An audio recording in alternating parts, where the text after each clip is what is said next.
Nah, kita ketemu lagi. Ini kita lanjutkan. Nah, materi kita yang kedua adalah menampilkan data spasial.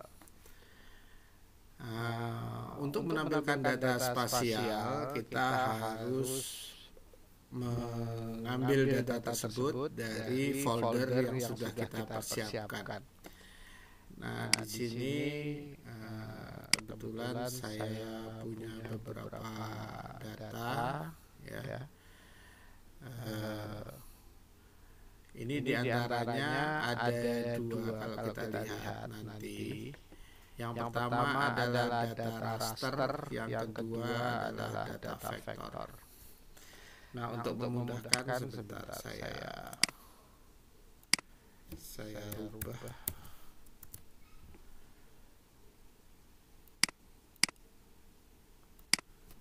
Ini biasa saya lakukan supaya urutannya jelas. Ini dulu.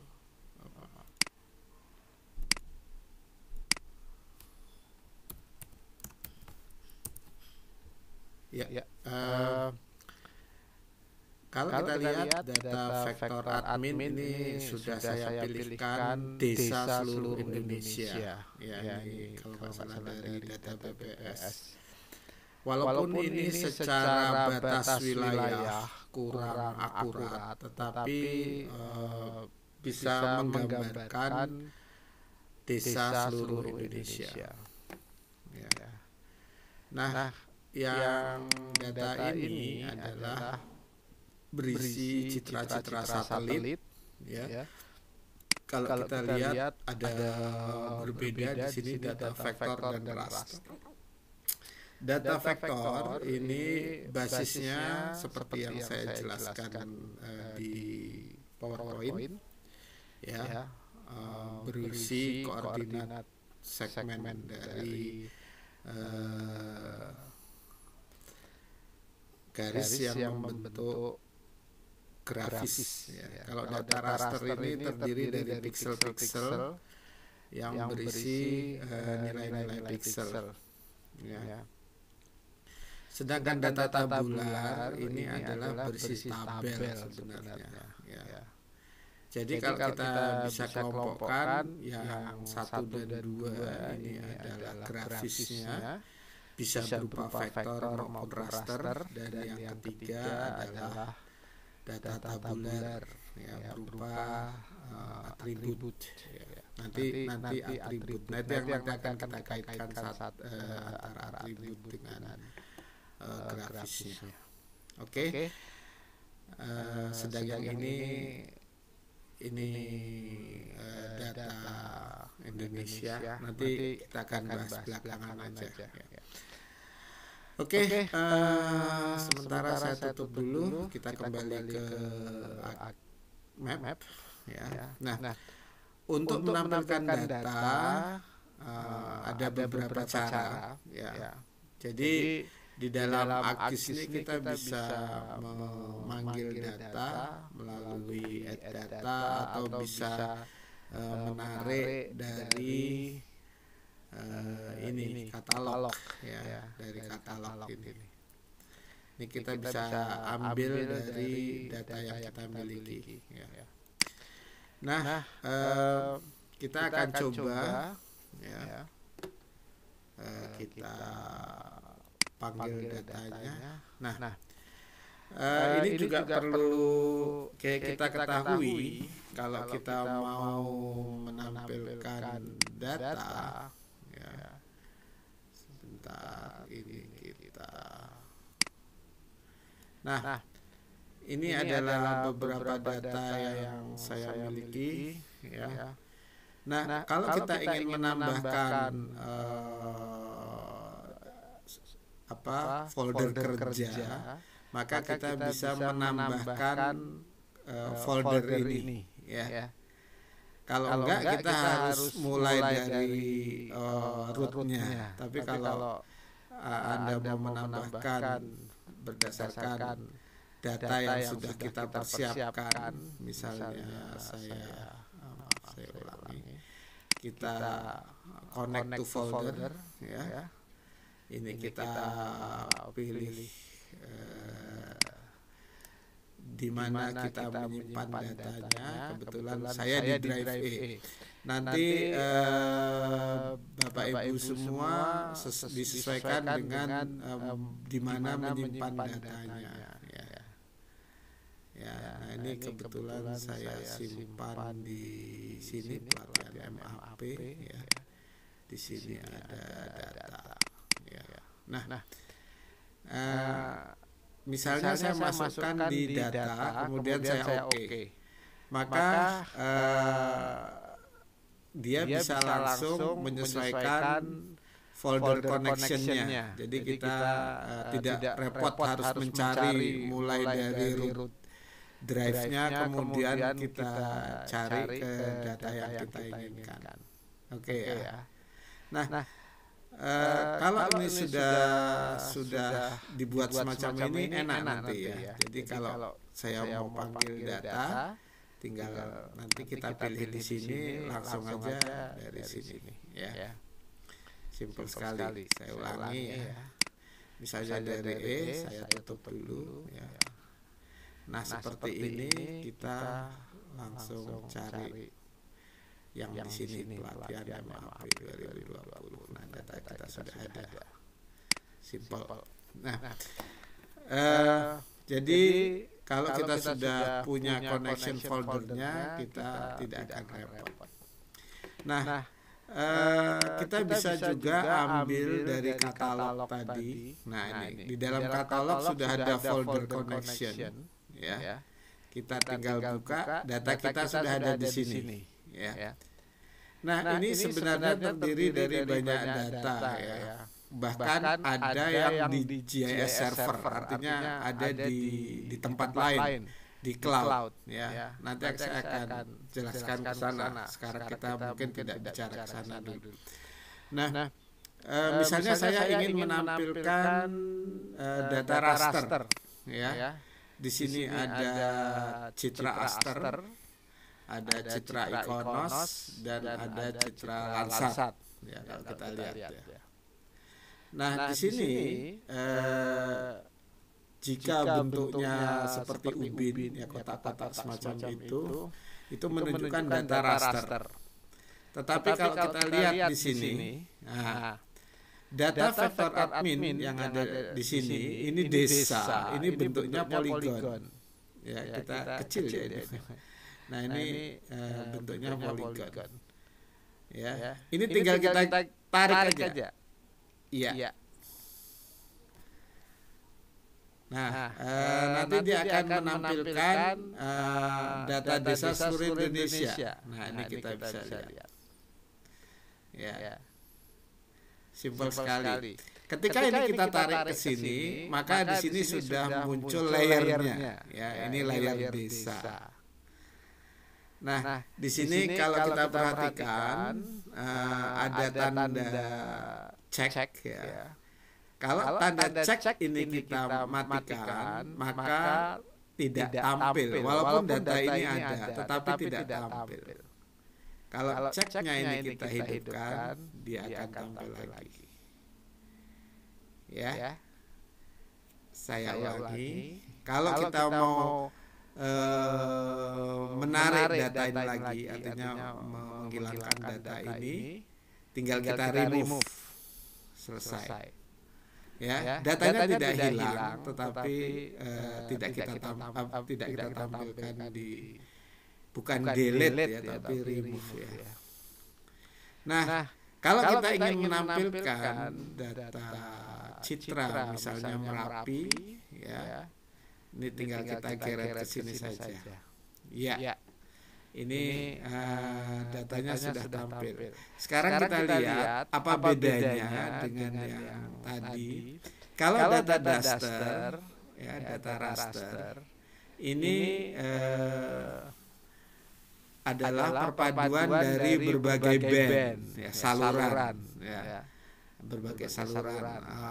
Mungkin lain waktu saya akan cerita tentang saluran-saluran ini, ya, karena setiap citra itu punya karakteristik panjang gelombangnya masing-masing. Ya. Ini kebetulan kalau kita lihat di sini sudah diolah sebenarnya. Ini adalah citra inframerah, ya, citra inframerah berwarna standar ini ya. Nah, ini kebetulan tampilannya merapi, ya. Kemudian di sini ada merah-merah. Merah ini kalau citra inframerah menunjukkan vegetasi, ya. Nah, kalau yang abu-abu semacam ini, ya, ini menunjukkan permukiman atau lahan terbuka. Ya. Makanya di sini kelihatan sekali laharnya. Ini kebetulan merapi. Ya, sama seperti tadi, kalau kita mau remove, kita hilangkan. Nah, sebenarnya cara yang sama bisa kita gunakan juga dengan add data di sini. Kemudian kita pilih di sini, ya. Kita ambil misalnya citra Landsat DIY, kita add. Sama ini ya. Cuma prosedur mengambil datanya yang berbeda. Ya. Prosedur mengambil datanya yang berbeda. Nah, di sini saya ingin menjelaskan sedikit tentang koordinat, ya. Makanya di sini kalau kita lihat di bawah ada decimal degrees, ya. Ini menunjukkan derajat, ya, menunjukkan derajat. Bujur timur dan lintang selatan. Kenapa saya tadi bisa katakan seperti itu, ya? Nah, ini kalau kita geser-geser di sini, maka akan terlihat perubahan posisinya, ya, lokasinya berubah, ya. Nih. Nah, ini Merapi itu di koordinat berapa? Kita arahkan ke sini aja. Nah, di situ ditunjukkan angka 110,445 derajat, ya. Karena dia menggunakan satuan decimal degrees, ya. Akan berbeda kalau kita menggunakan satuan derajat menit second, ya. Nah, ini decimal degrees, jadi tidak ada menit dan second. Menit dan second dikonversikan ke desimal, ya, jadi dijadikan derajat. Artinya kalau 0,5 derajat itu sama dengan 30 menit, ya, karena dalam satu derajat itu ada 60 menit, ya. Jadi kalau 3 separuhnya 0,5 itu kan separuhnya.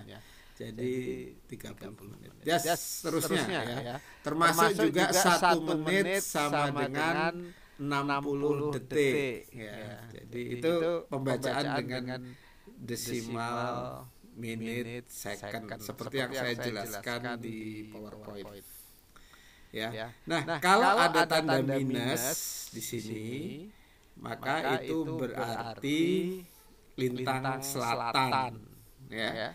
Kalau yang ini bujur timur karena plus, ya, sedangkan yang ini adalah lintang selatan karena minus. Kalau plus itu berarti utara, kalau minus itu selatan. Kalau plus pada bujur itu berarti bujur timur, minus pada bujur itu berarti bujur barat, ya.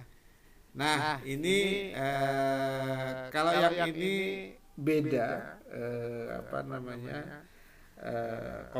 komposisi atau kombinasi salurannya, ya. Ini agak berbeda karena Landsat itu ada 14 band, ya. Kalau ini Landsat yang berapa ya? 8, ada 8 band kalau yang Landsat ini, ya. Nah, itu nanti dipilih band yang mana yang ditampilkan, nah, sehingga dia akan berbeda. Nah, ini yang kita sebut dengan citra satelit ya, Landsat kebetulan. Oke. Kalau kita perhatikan ada tombol-tombol di sini ya untuk view-nya. Kalau ini kita zoom ya, kita zoom seperti ini. Ya, kita zoom. Nah, ini yang kita sebut dengan raster. Ya, dia berupa piksel-piksel ya. Nah, seperti ini piksel-pikselnya. Ya, ini kita bisa lihat piksel-pikselnya. Kita zoom out. Nah, kita bisa menggunakan scroll yang ada di mouse ya. Jadi ini bisa kita besar, bisa kita kecilkan ya. Atau kita bisa menggunakan ini ya. Kita klik saja. Atau kita bisa menggunakan yang plus untuk zoom in ya, atau minus menggunakan zoom out ya. Kalau pen ini bisa untuk menggeser-geser ya, ke bawah ke atas dengan diklik kiri kemudian di drag ya, digeser. Nah, misalnya terlanjur besar, Pak, ini gimana? Kalau ukurannya sedunia itu kan susah. Makanya kita bisa langsung pakai Mapex. Dia langsung kembali ke batas terluarnya. Ya. Nah, seperti itu. Jadi untuk menampilkan citra. Ya. Kita juga bisa memanfaatkan informasi yang ada di sini. Ya. Misalnya saya ingin mengetahui jarak, kita bisa menggunakan ini ya, measure ya. Ada tanda penggaris di situ ya. Jarak Merapi ke Parangtritis misalnya. Nah, itu dia langsung ditunjukkan 0,49 decimal degrees ya, ini masih decimal degrees. Kenapa? Karena saya tidak memasukkan georeferensi untuk proyeksinya ya, karena dia masih menggunakan decimal degrees. Sehingga di sini jaraknya 0,49 derajat. Jadi kalau kita konversikan ke dalam kilometer, kurang lebih 1 derajat itu 111 kalau nggak salah ya, di sekitar Katulistiwa. Maka kalau 111 dibagi atau dikali 0,5 berarti kurang lebih separuhnya. Maka kurang lebih jaraknya 50 kilometer. Jadi jarak dari puncak Merapi ke Parangtritis itu sekitar 50 kilometer. Ya. Nah, itu contoh kalau kita menggunakan ini ya. Ini boleh aja dicoba-coba. Kalau sudah selesai kita tutup lagi dia. Nah, ini untuk menampilkan citra ya. Pak, bisa nggak kalau citra ini kita tumpuk ya, kita lihat aja. Kalau tadi ini citra DIY ya, ini Sleman, ini Kulon Progo, kemudian ini Bantul, Kota Jogja, Gunung Kidul ya. Saya pengen tampilkan yang ini Pak, aster. Asternya mau kita masukkan di sini, boleh? Ini kita tarik saja ya, kita tarik ke sini ya. Nah, ini posisinya sama ya, posisinya sama. Nih kalau kita lihat ya. Nah, ini bisa kita hidupkan, matikan seperti ini ya.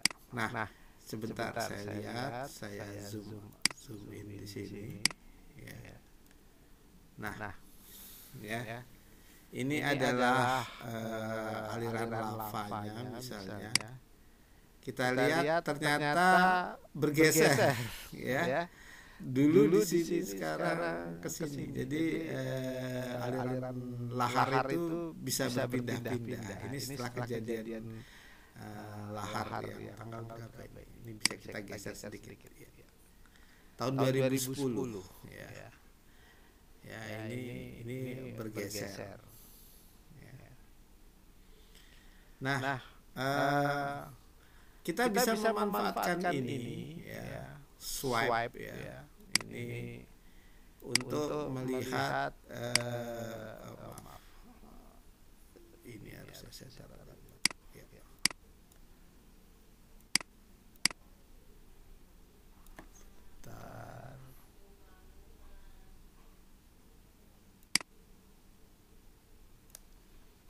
Ini saya pindah dulu posisinya ya.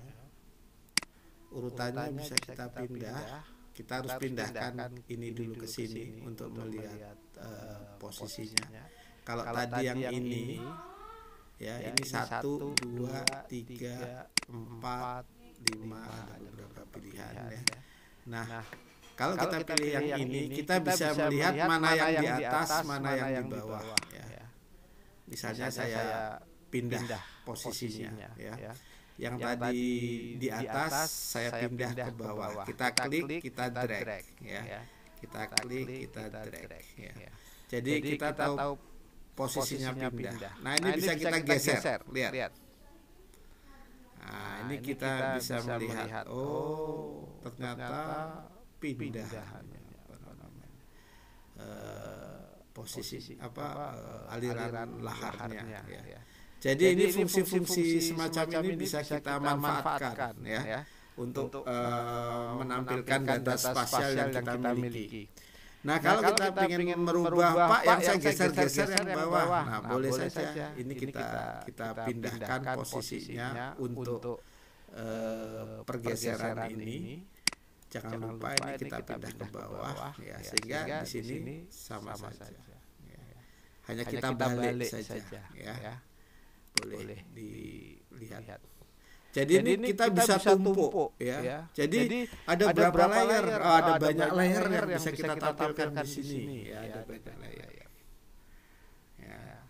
Nah, ini silahkan nanti kita coba ya. Kita ambil. Oke. Pak, apakah bisa data vektor dan data raster kita gabung? Ya. Kalau sekedar untuk visualisasi itu bisa, ya. Nah, untuk visualisasi kita bisa tambahkan. Ini contohnya data desa tadi kita masukkan di sini, ya. Atau kita masukkan di sini boleh saja. Nah, ini data desanya, ya. Ini data desa, kemudian ini data Merapinya. Pak, ketutupan. Nah, tinggal kita pindah ke bawah. Data desanya enggak. Masih ketutup. Boleh saja ya. Ya, jadi ini bisa kita pindah. Ya. Oke ya. Cukup jelas ya bagaimana menampilkan datanya ya. Nah, ini ada yang menarik juga. Kalau kita lihat di sini, nanti kita akan coba membacanya. Ya. Oke, kita coba dulu ya. Kalau misalnya sudah selesai menampilkan ini bisa kita remove ya. Bisa kita remove seperti ini bisa kita remove. Ini bisa kita remove. Oke, ini kita tutup lagi juga bisa. Nah, kita kembali lagi ke posisi semula. Oke, silahkan dicoba dulu. Nanti kita akan lanjut dengan bagaimana membacanya.